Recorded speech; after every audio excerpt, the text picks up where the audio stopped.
So this is a z-test for population proportion. We've been doing this for the last couple sections. We're just formalizing things even a little bit more. So we use this test if we have qualitative, that means categorical, binary data where you only have two options, success or failures. And we do that when we want to test a proposed value of our population proportion P. So our validity conditions is, remember for proportions, we've always been checking if n times P is at least 10 and n times 1 minus P is at least 10. But I do put the little P0 to remind you this is the P-value that's in your null hypothesis. Your null hypothesis is that your population proportion is equal to some value. Your test statistic, remember our general form is that this was our estimate minus the expected value of your estimate, which in our case is P hat, over the standard error of your estimate, which in our case is P hat. So it's just P hat minus the expected value over the standard error. Now your P-value depends on your alternative hypothesis because you have three choices. You could do that the probability or the population proportion was greater than a value, less than a value, or not equal to a value. If it's greater than, your p-value is always the area over here in your right tail. So we're going to do p-norm and we do a z-value. Now in R, because this is a standard normal curve, by default it will always do the mean of 0 and standard deviation 1. So you don't have to put those values, but you certainly can if you want to. So you'll just do p-norm z and you have to do lower dot tail equals false because you want the right tail.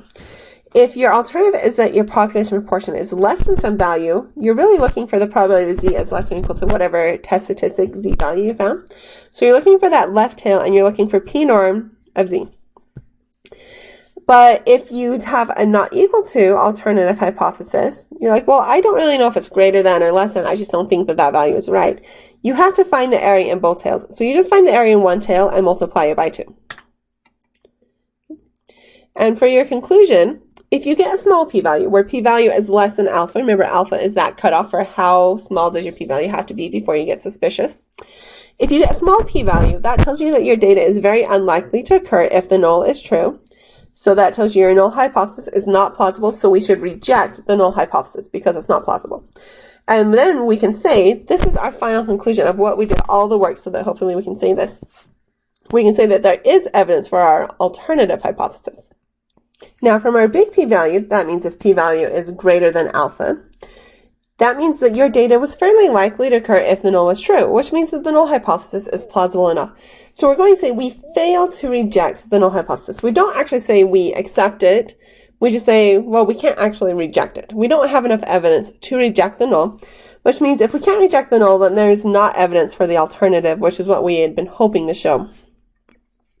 Now, as a remark here, remember that our z-value tells us how many standard deviations or standard errors, those two words can be used interchangeably, we were from the expected value. So just from the test statistic z, we can easily tell if our results were surprising or not. Because anything, if z is greater than 2, that is surprising. And I say z, really we should probably say the absolute value of z because you could get a negative z-value that was less than negative 2. So let's look at this example. A drug for treating depression is known to cause nausea. The manufacturers claim that nausea occurs in 30% of those who use the drug, while critics claim that the percentage is higher. Let's suppose that 100 people are in a study. The percentage that experience nausea is 0.34. So that would be my sample proportion equals 0.34, and my sample size equals 100. Let's conduct a hypothesis test to assess the critics' claim. So they're claiming that our population proportion equals 0.3, and the other people say they think the population proportion is greater than 0.3. So what are the null and alternative hypotheses? The null is always status quo. It's also always an equal, so it has to be the 0.3. That's what the manufacturer is claiming. The critics are saying we think that is actually greater than 0.3, so the population proportion is greater than 0.3. Step 2 is collect the data. So someone has already collected the data for us, but we can go ahead and we can write down my sample size equals 100, my sample proportion p hat equals 0.34, and we can check are the validity conditions met. So let's go back up and refresh our mind on those. The validity conditions are just that n times p is at least 10 and n times 1 minus p is at least 10. We just want to make sure we have a big enough sample size. So we'll do 100 times 0.34, that's, sorry, not 0.34, times 0.3 we have to do our proposed proportion. All calculations are based off of our proposed proportion. So 100 times 0.3 equals 30, that's at least 10. And 100 times 1 minus 0.3 equals 70, and that's at least 10. So yes, those are met. Now let's find our test statistic is equal to p hat of what we actually observed of 0.34 minus the proposed proportion of 0.3 over the square root. And when we find the standard error here, we use our proposed value in the null hypothesis. So the 0.3 times 1 minus 0.3 over a sample size of 100. And don't forget to take the square root of all of that. Make sure you put parentheses around the top when you actually put it into your calculator. You should get 0.873. Okay. So our observed sample proportion is 0.873 standard errors above, because it's positive, what we would have expected if the population proportion is really 0.3. Is that surprising? Based on our sample data, does 30% seem like a plausible value for the population? I would say 0.873 as a z-value of 0.873 is not surprising. So 30% could be plausible. Okay, and I could stop there, but people like to find the p-value because you can relate to the p-value more and it can give you more precise information. So what is the p-value? And then we'll interpret it. So I'm looking to say, okay, well, here's my z-value of 0.873. And I suspected that the proportion was higher than what they said. So I'm going to be shading to the right. So I'm looking for the probability of getting a z-value greater than 0.873. And in R, this is going to be p norm. I do my 0.873. Now, because this is from a standard normal curve, I don't have to put my mean and standard deviation. So p norm 0.873. I want the right tail, so I do lower dot tail equals false. And this gives me, sorry, 0.191. So that's my actual p-value. So to interpret that, I would say something like there is a 19.1% chance to get our sample proportion, or one more extreme, if the null is true. Now that's a fairly high chance, so I think the null is plausible. So let's say something here like that is a big p-value. It's bigger than 0.05, which is our usual cutoff. And so the null seems plausible enough. And if the null seems plausible, I certainly don't want to reject it, so I will fail to reject the null. Okay. And so that means I did not find evidence that, and now I write what my alternative hypothesis was. So I did not find evidence that the population proportion is greater than 0.34. Okay, so that's what I was hoping to find, but I didn't find enough evidence to actually be able to say that. So all of those people saying that it caused so much nausea, they don't have enough evidence to actually say that. Let's try our next example. Suppose someone else wanted to do a study with the same nausea data. They weren't sure if they suspected that the percentage with nausea was higher or lower than 30%. They just wanted to see if it was different than 30%. So now as I go through, my null hypothesis will be that I forgot to write this. Let's say the null hypothesis is that my population proportion equals 0.3.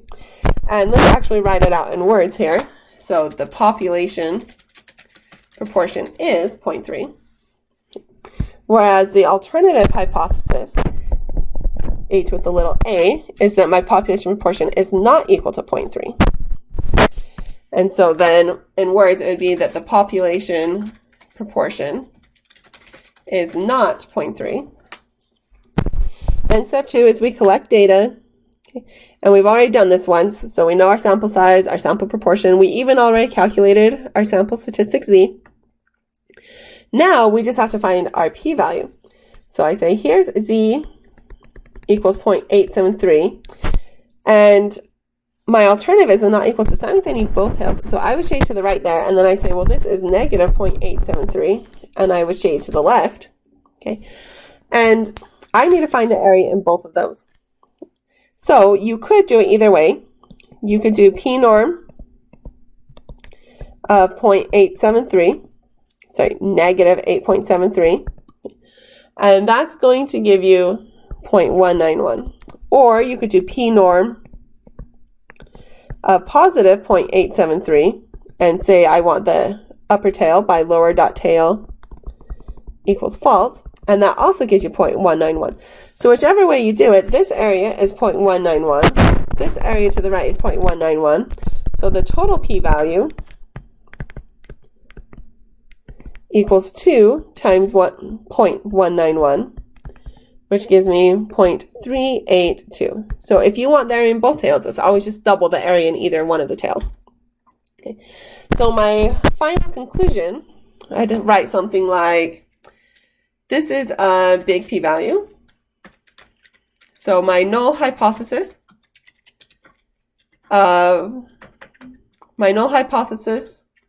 that my population proportion equals 0.3 seems plausible.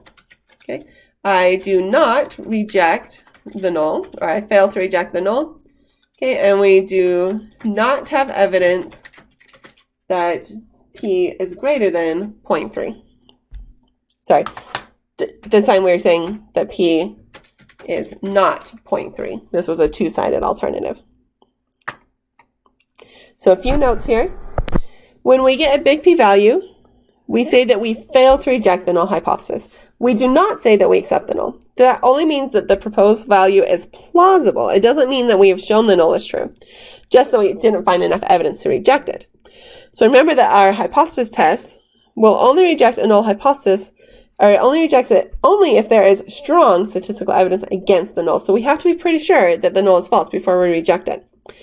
This is very similar to the legal system. We declare someone guilty or reject their innocence only if the evidence of guilt is beyond reasonable doubt. If we don't have enough evidence to prove that he's guilty beyond a reasonable doubt, we pronounce him not guilty. We don't actually say that he is innocent. We just say not guilty. We don't have enough evidence to say that he's guilty. So in our next example, someone wanted to know if sea lions understand when a human points at something.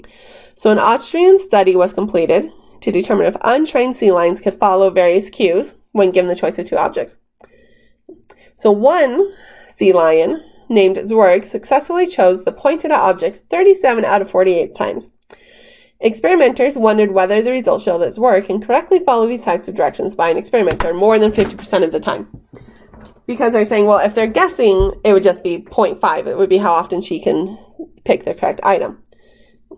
So we want to know, can she do it more than 0.5 or 50% of the time? So as we go through, let's first say, what is the variable and classify it? So the variable would be if she picks the right item or not. Okay, that is categorical or qualitative. So it's qualitative, and specifically there's only two options, so it's also binary. Now, what are the observational units? Like, what did we actually collect data on? The observational units are each attempt to pick the item. Okay, and I said observational units, these would be experimental units because it was an actual experiment. Now, what is the null hypothesis? The null hypothesis is that she is just guessing. So my population proportion equals 0.5. It's always going to be an equals in our null here. The alternative is that she's not guessing and she can do it more than 0.5. So p greater than 0.5. Now you collect the data. So my sample size n equals 48. They did it 48 times. The sample proportion was 37 out of 48. So that would be 0.771. And are the validity conditions met? So we need to check n times the p in our null hypothesis is at least 10. And n times 1 minus p, the p in our null hypothesis, is at least 10. So if we do 48 times 0.7, times 0.5, because it's in the null hypothesis, we get 24. That's at least 10. And if we do 48 times 1 minus 0.5, that also gives me 24. So that's at least 10 as well. So yes, the validity conditions are met. It's hard when you switch back and forth between confidence intervals and hypothesis tests, because you do have to make sure that you do not your sample proportion, but the proposed value, because all of our calculations are based off of the claim that the null is true. So then my population proportion is 0.5. So what is our test statistic? Z equals p hat minus our proposed population proportion over the square root of our proposed population proportion times 1 minus that p naught all over n, and take the square root of all of that. So p hat is 0.771 minus our proposed value is 0.5 over the square root of 0.5 times 1 minus 0.5 divided by 48. Don't forget the square root. Don't forget when you put in your calculator, put parentheses around the top. You should get 3.75. So our observed sample proportion is 3.75 standard errors above, because that's positive, what we would have expected if the population proportion is really 0.5. So if the null is really true. Is this surprising? Is it surprising to get more than 3 standard errors away? Definitely, very surprising. Okay, so let's say first, yes, it's surprising. Does 30% seem like a plausible value? No. 30% is not plausible because I got surprising results. Okay, because I know I actually got these results, but I was assuming when I made all these calculations that my null, that my population proportion is really 0.3, but then I got surprising results. So it must be that my population proportion really isn't 0.3. Let's find our p-value to see just how unlikely it would be. So we are looking for the probability that my z-value is greater than 3.75, because my alternative hypothesis was a greater than, so I'm looking for the area to the right. If I was to draw this, here's my 3.75. I'm looking for the area to the right. This is going to be p-norm of 3.75, and I need the right tail, so I do lower dot tail equals right. Sorry, equals false. And that tells me 0.0009. That's 4 zeros. 0.00009. Okay. So that's a very small chance that I would get our results if the population proportion is really 0.5. Now, to interpret it, I want to show you the sampling distribution here. So here's the sampling distribution of all the possible sample proportions we could have gotten if our population proportion is 0.5. So this is assuming the null is true. So, assuming the null is true, okay, here's what I could have gotten. Okay, so if the population proportion is 0.5, here's my sampling distribution. I got a sample proportion of 0.771. So that would be like way over here. So I got a sample proportion of this, which seems like a super surprising. So what's the chance that I would get this or something even more extreme out to the right? That's going to be almost impossible if my population proportion is 0.5. So our p-value of 0.00009 is a chance of getting our sample proportion of 0.771 or greater, something more extreme, if the null is true. So that means if was randomly guessing and the population proportion is really 0.5. Okay, so what is your conclusion? That is a small p-value, so small that it seems almost impossible. So we say that is a small p-value. Okay, the null is not plausible. I do not believe the null could possibly be true. So I will reject the null. Okay, and that means then that I have evidence that, and now I write the alternative hypothesis. So evidence that that p is greater than 0.5. So evidence that Zwerg was not guessing.